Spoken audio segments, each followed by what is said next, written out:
Trump is and always has been a militaristic, psychopathic warmonger. What is happening in West Asia is completely consistent with his prior behavior. And I can't believe the number of people who are being taken in by this empty rhetoric about Ukraine. But the fact of the matter is that Yemen was being bombed relentlessly during the Trump administration. This is just a continuation of Trump's warmongering policies. You mentioned about the U.S. participation in the Yemeni civil war from 2015 to, I mean, it's going on, but there was a ceasefire into 2023. And I think it's worth mentioning that this time it's different because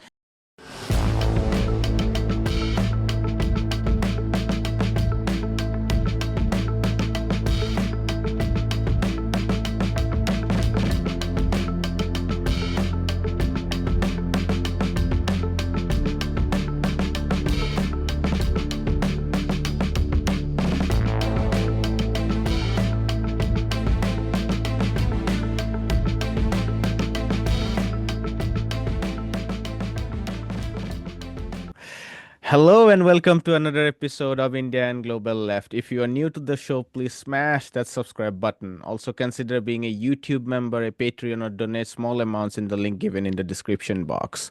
But the least you can do is like, share, and comment. Without further ado, let me welcome Dimitri Lascaris. Dimitri is a lawyer, journalist, and activist. Dimitri, welcome to India and Global Left. Such a pleasure to be here, and I wish kind greetings to all of your audience. Thank you. Of course. You were one of the first who, right after Russia invaded Ukraine in February 2022, you came out and said that this is a provoked proxy war. And it was not an easy thing to do that back in early to 2022, given the information war. So I wanted to start with your update on the situation. Of course, the big context is a comprehensive ceasefire potentially on April 20. And it has been, there has been a couple of ceasefires, one on infrastructure, the other concluded yesterday on the Black Sea navigation with conditions from Kremlin that Russia should be able to access the world market, particularly on agriculture and fertilizers, by lifting of sanctions on its payment systems and the banking system. There are also parallel reports. One is an intelligence committee report presented on the Senate that says that this process might take a while and Russia and Ukraine might not accept the ceasefire if they are not satisfactory to both of them. And there are reasons to imagine that it couldn't be satisfactory to both of them. So my question to you is that do you think this ceasefire now is just a matter of time, or do you think that there are still possibilities of deadlock that can prolong this war perpetually?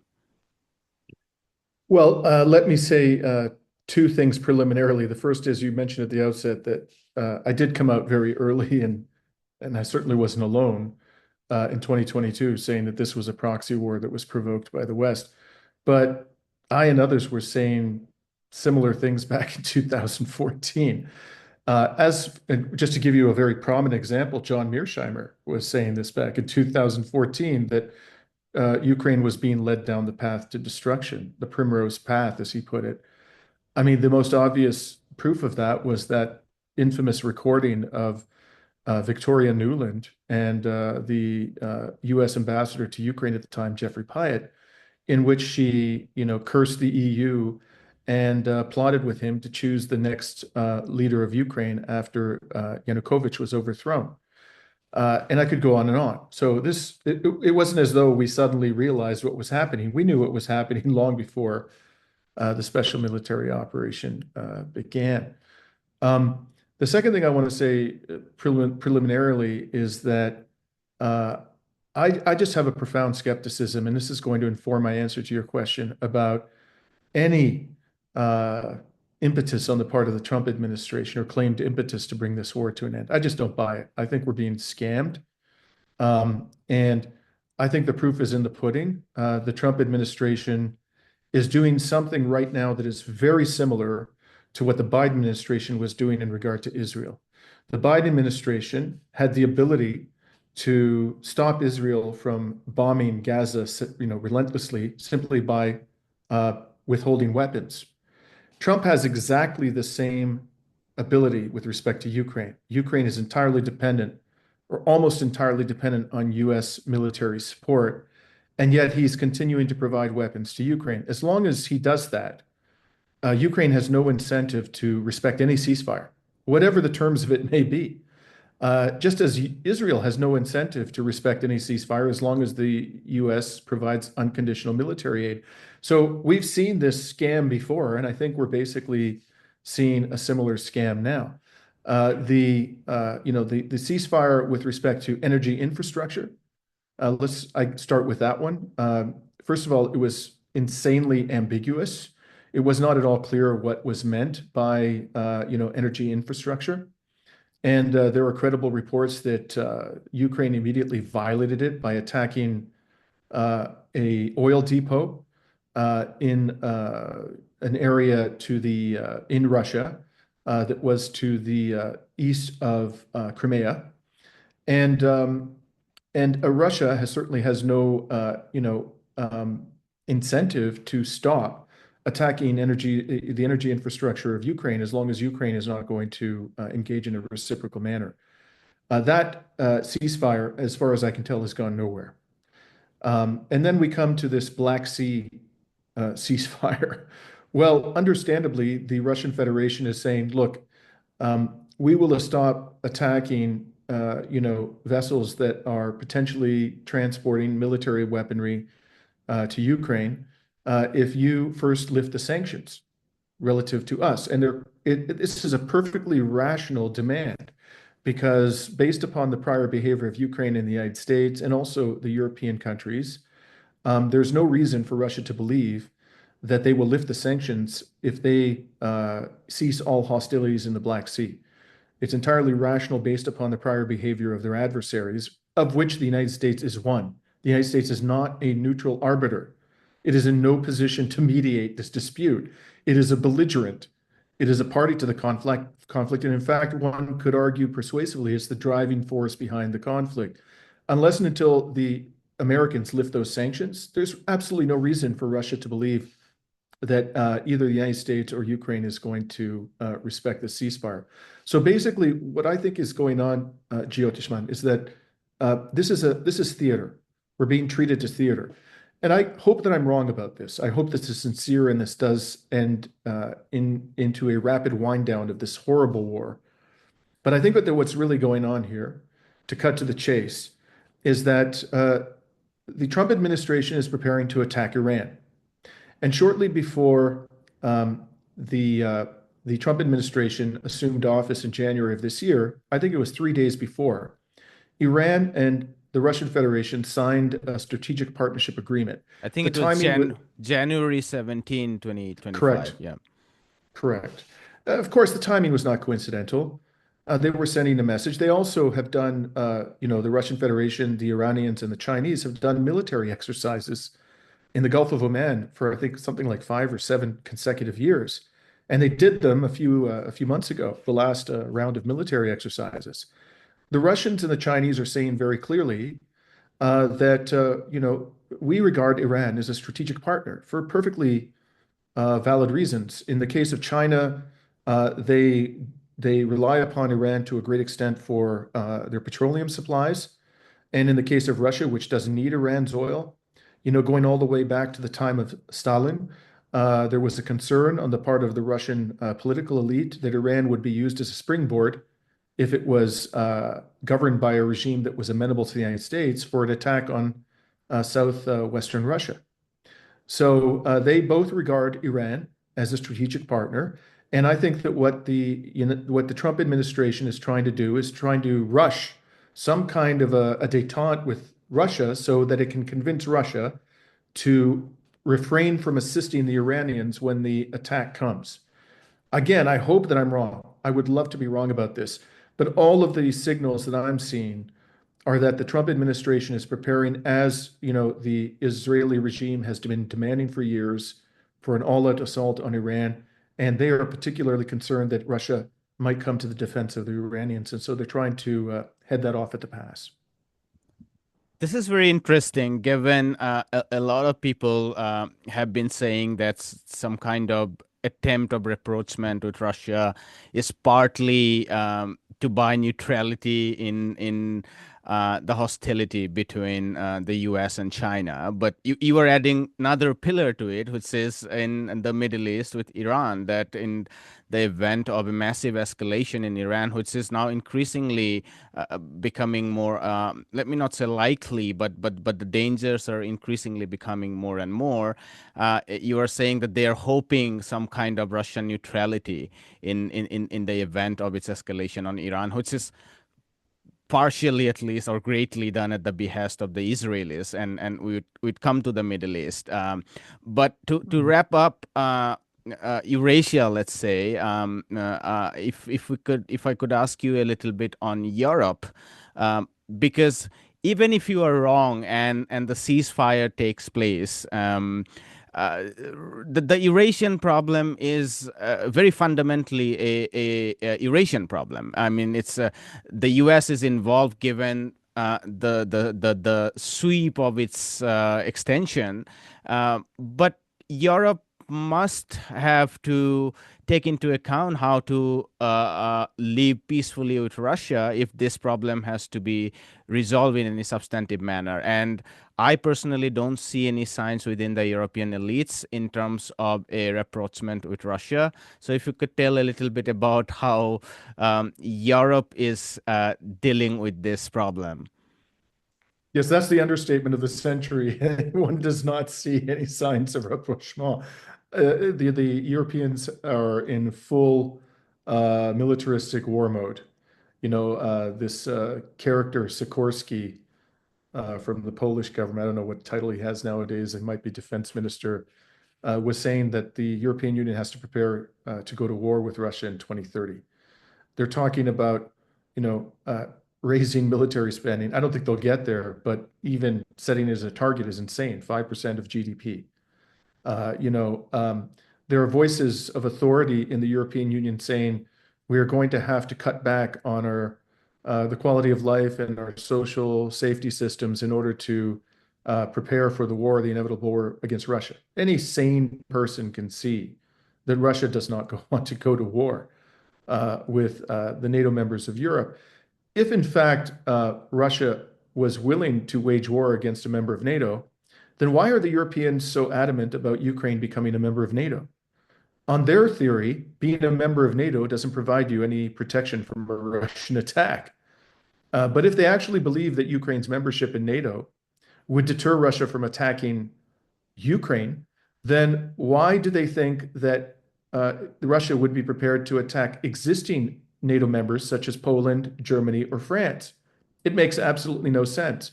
And the fact that the Russians have invested so much blood and treasure simply in seizing control of those parts of Ukraine that are heavily populated by Russian speakers. Over 3 years, they have fought tooth and nail at great cost in human terms and in economic terms to seize control of that territory.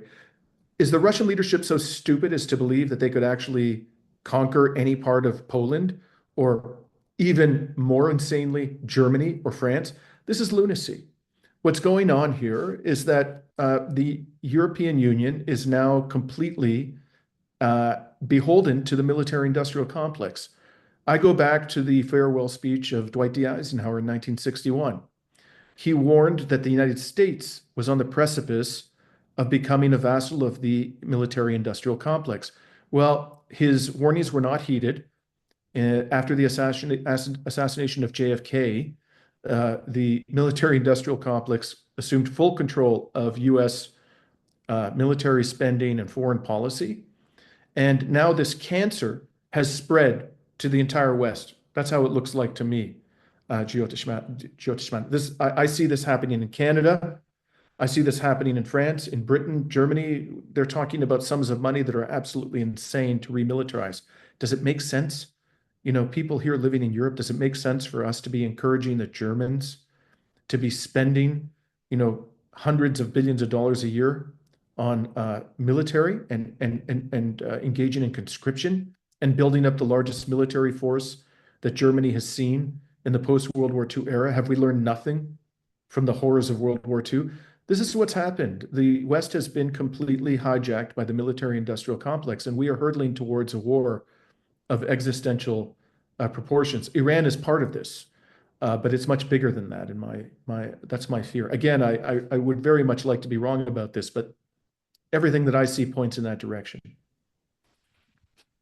I guess particularly grotesque is the German case here, given there are 2 decades of very sharp adherence to what they call as the fiscal prudence, keeping the fiscal deficit to 3%. And now that they are coming out of that, it is because of their military spending. I mean, it's just insane. If I might just interject, I have to thank you for pointing that out. I'm here in Greece today. In 2015, I came to this country, which is the country of my ancestors, to cover the attempts of a newly elected left-wing party, Syriza, to oppose the austerity regime that was being imposed upon Greece at the time. The Greek economy was absolutely destroyed by austerity. It has never recovered. It's never come close to the position that it was in immediately prior to the financial crisis of 2009, 2010. And what was said to the Greek people at the time to justify the destruction of their social safety system was exactly what you just pointed out, that Europe had to abide by strict limits on deficit spending and government debt. And now we're seeing that that was all a lie. They're eminently willing to spend insane amounts of money financed by debt, which ultimately is going to have to be paid by Europeans. And when the time comes, when the bill is paid, they will say, you are going to have to sacrifice your pensions. You're going to have to sacrifice healthcare spending. You're going to have to sacrifice education spending in order to pay this bill. That's what's coming. They're fine, engaging in reckless insanity from a fiscal perspective if the purpose is to militarize. But if the purpose is to provide people with a decent living and protect the most vulnerable members of society, they are hotly opposed to any form of deficit spending. That's the reality of the European Union today. And any kind of fiscal activism, it's easier for countries like Germany because the bond market reacts so favorable to any kind of. That's what we have seen in the U.S. You can go up to 6 to 7% of fiscal deficit, and yet the credit rating agencies are yours.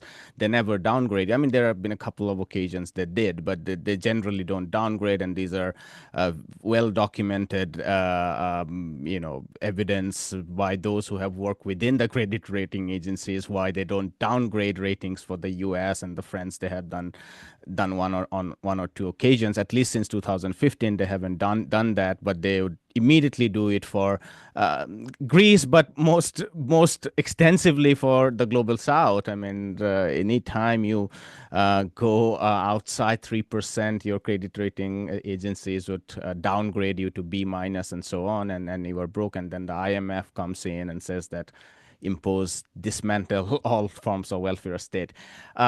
But to come back to geopolitics, I think if there is any debate still out there about Trump administration intention to its relationship with Russia, I don't think there is any debate about its intention, imperial intention on the rest of the world.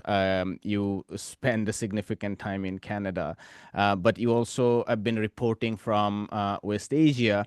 And as we speak, we are seeing the UN humanitarian agency, OCHA, has just reported that there has been 142,000 displacements since March 18th, escalation of the genocide once more. So if you could comment on Trump administration's imperial approach to the rest of the world. And I'm asking this question given at least some people have seen glimmers of hope when they see Ukraine and Russia, whether rightly or wrongly. And that leads them to sometimes overlook what the administration is doing elsewhere, particularly in West Asia and Latin America. Well, if Trump were truly a peacemaker, why would he only be interested in peace in Ukraine? Why would he be fomenting, a genocide and expanding the scope of that genocide to include Yemen? Yemen has already been subjected to a genocide, which began back in 2014, 2015 during the Obama administration, and nobody likes to talk about it. Those who are, who become Trump sycophants, and there are many of them, unfortunately, in the anti-imperialist community nowadays. But the fact of the matter is that Yemen was being bombed relentlessly during the Trump administration. This is just a continuation of Trump's warmongering policies. And you are what your record says you are. What else does Donald Trump's record tell us? Donald Trump murdered the top general of Iran during the first administration. And the only reason why that didn't result in a catastrophic war, which would have been almost certainly much worse, both for West Asia and the world at large, than the criminal war of aggression on Iraq, is because the Iranians showed restraint when they killed Qasem Soleimani, when the Trump administration did that. The Trump administration, the first one, pulled out of the JCPOA, which this is the nuclear deal that Obama negotiated with Iran, and the International Atomic Energy Agency affirmed that the Iranian government was complying with the deal immediately prior to the time that Trump pulled out of it. Trump is and always has been a militaristic, psychopathic warmonger.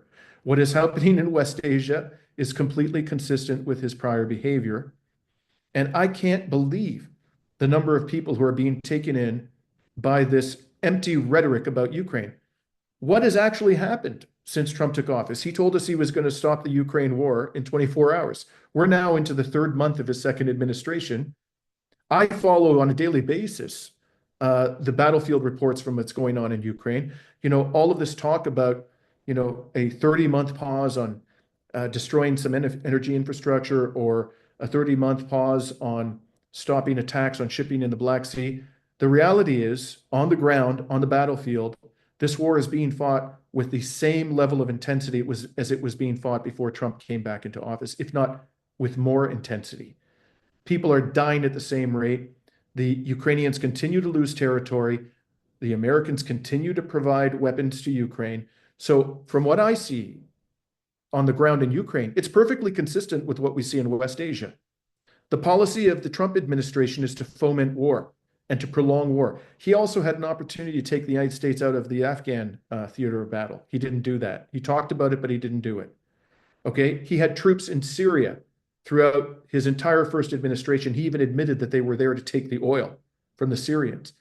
How is it that anybody believes a word that comes out of this man's mouth when he talks peace? It absolutely is saying to me. Not just admitted, he boasted that I secured Correct. our oil security in the region.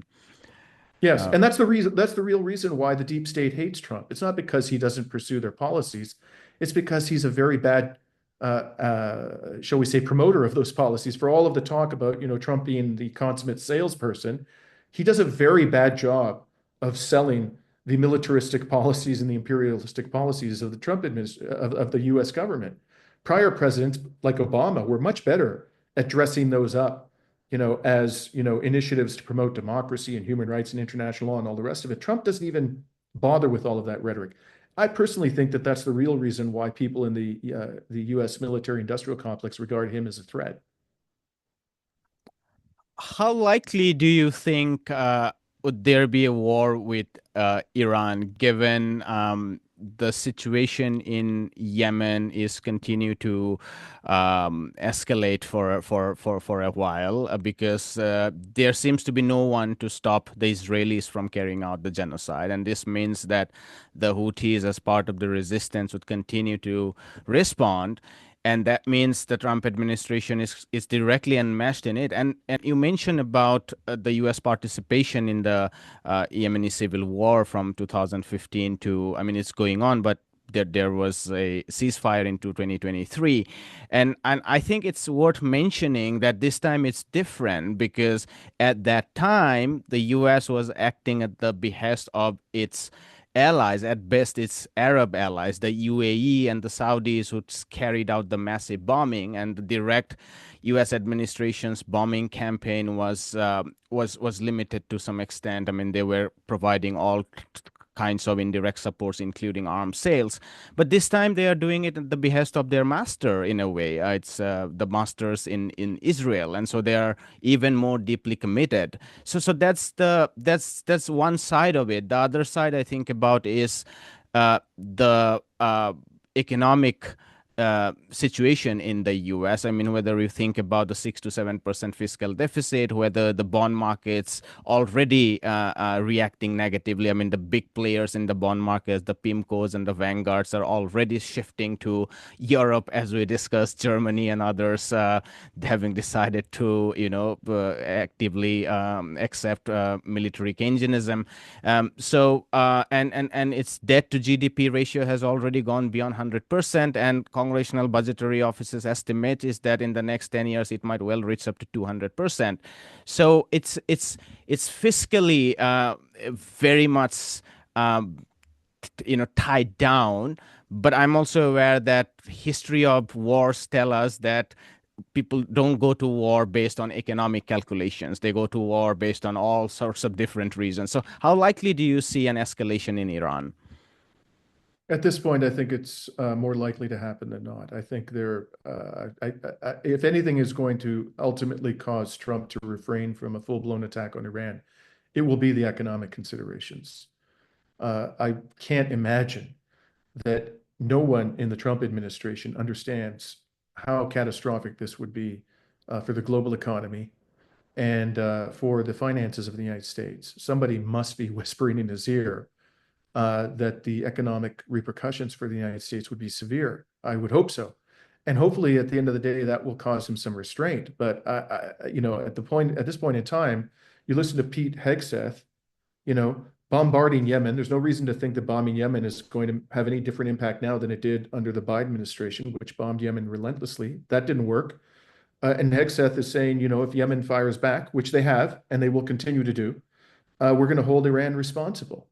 And then, I understand there are reports of the United States sending, bombers, heavy bombers, and major naval assets to Diego Diego Garcia in the Garcia. Indian Ocean, right? And they're talking, I believe, about sending another aircraft carrier battle group to the Red Sea or to that region.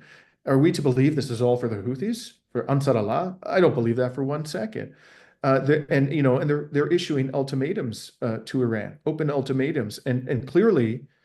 What they want, I don't think they simply want Iran to provide guarantees that they aren't going to develop a nuclear weapon, which they already did under the JCPOA. This was a deal that was well designed to prevent that from happening. And they've also, of course, the Iranian leadership has issued a fatwa against the development of a nuclear weapon.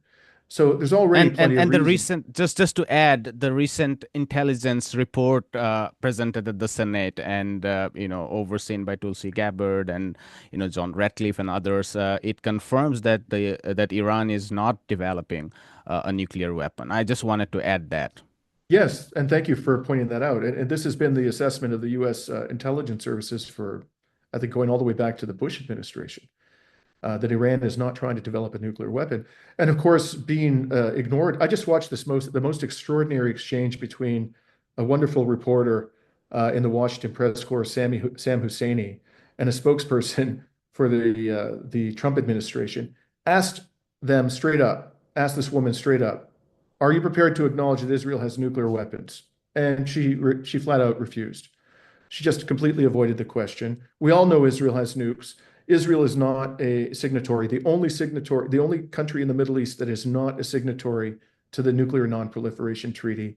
What business does the United States have in these circumstances, or Israel, telling the Iranians that they can't develop a nuke? But as it is, they don't want a nuke. They've made that abundantly clear. And still, they're telling the Iranians, we're giving you an ultimatum. What is it that they really want? What they really want is for Iran to give ironclad guarantees that they're not going to support Hamas or Hezbollah. And they also wanted to bring to an end Iran's conventional missile arsenals. They have hypersonic missiles, which, as they demonstrated, can penetrate Israel's and America's air defenses in the region. So that's what they're really after. I don't think they actually believe that the Iranians are intent upon developing a nuclear weapon.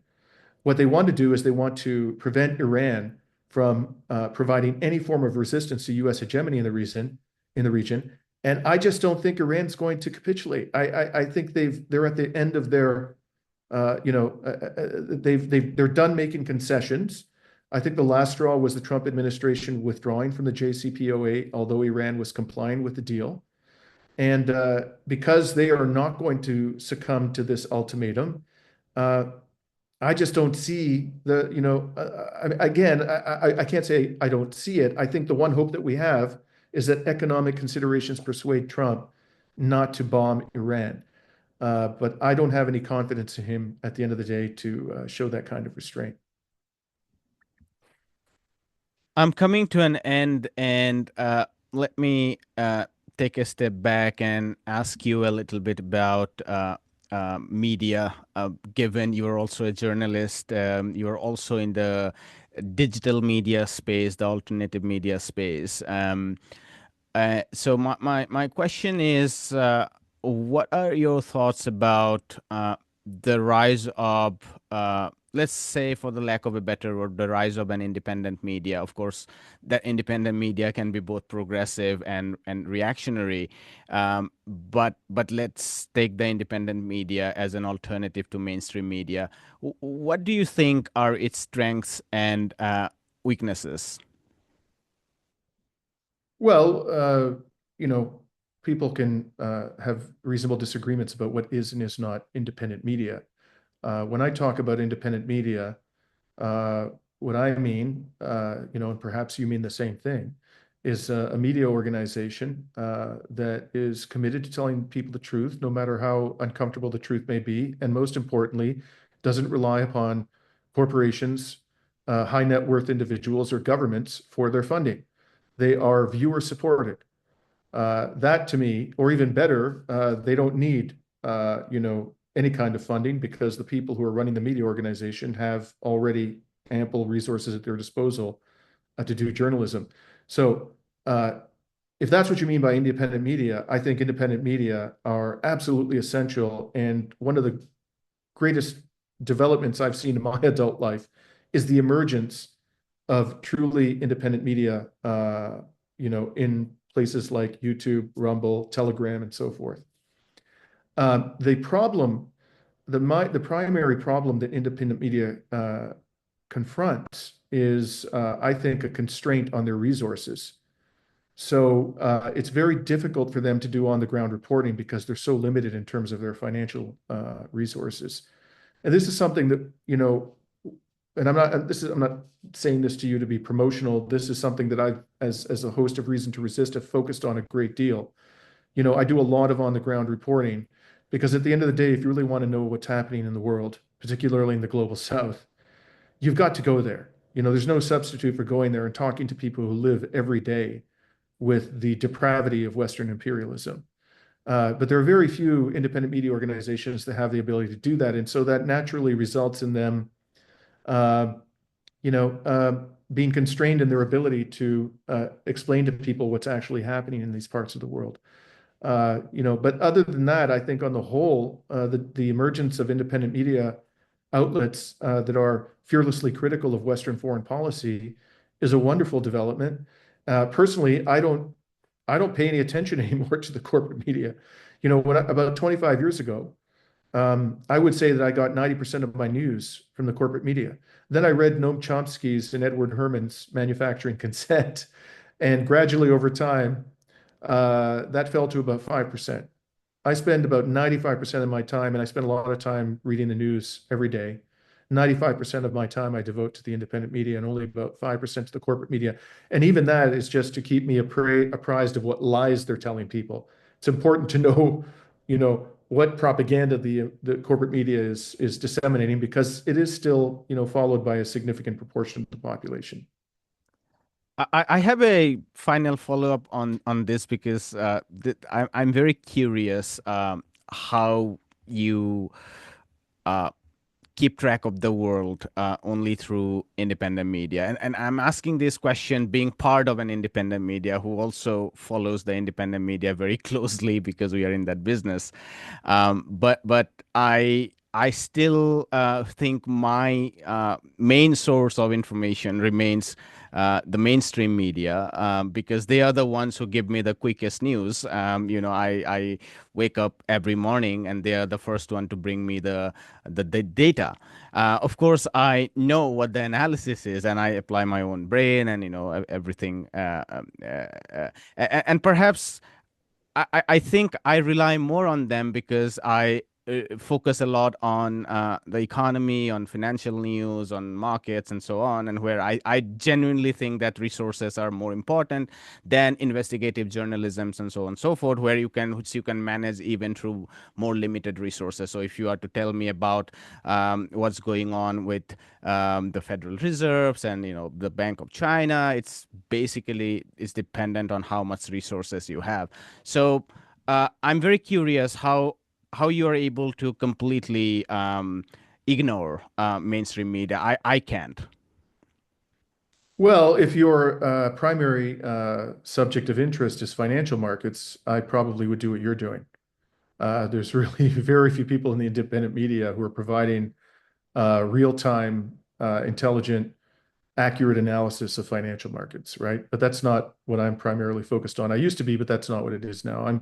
I'm interested primarily in uh, the major wars that are happening in the world, the negotiations that are taking place for the purpose of bringing these wars to an end and so forth. So if that's what you're primarily interested in, I have found that independent media, and I'm using the term media very broadly, provide me the information much more quickly than the corporate media. When I open up I follow perhaps 900 accounts on X. I spend 2 or 3 hours a day on X. These accounts that I follow, they've stood the test of time. I've learned to trust them because they have proven over time that they're very accurate, diligent, and responsible. When I turn on my X account in the morning, first thing I do when I wake up, the news that I get is like an avalanche of news that I can't find in the corporate media. I find that that is actually if for the subject matter that I'm interested in, that is actually the fastest source of information, and it's much more accurate than what I'm getting in the corporate media. But if I was following movements in the stock market and whether the business model of Apple is encountering difficulties, how major industrial corporations in the United States are dealing with Trump's tariffs wars, I would probably be spending more time reading things like the Wall Street Journal and the Financial Times. So I think it depends partly on your the subject matter that primarily interests you. But really, if you take the time assiduously to identify the sources of information that are reliable on independent media sources and social media, it can be a tremendously useful source of information, and you'll get the information very quickly. That's been my experience. Yeah, no, that's probably right. I'm not on any social media. I don't have an X account or anything, and this time that I spent on analyzing media, um, there are limitations on time, so I do rely on the mainstream media. But Dimitri, this was a fascinating conversation, and it's such a privilege and pleasure to have you on. Thanks for joining. Thank you, Jyotishman. It's been a pleasure meeting you, and I hope we can talk in the future. Of course. Hi, my name is Ayushman. I, along with Jyotisman, have started this platform. In the last 2 years, we have tried to build content for the left and progressive forces. We have interviewed economists, historians, political commentators, and activists so far. If you have liked our content so far and want us to build an archive for the left, I have two requests for you. Please do consider donating for the cause. Link is in the description below. Also, if you are not able to do so, don't feel sad. You can always like our videos and share our videos to your comrades. Finally, don't forget to hit the subscribe button.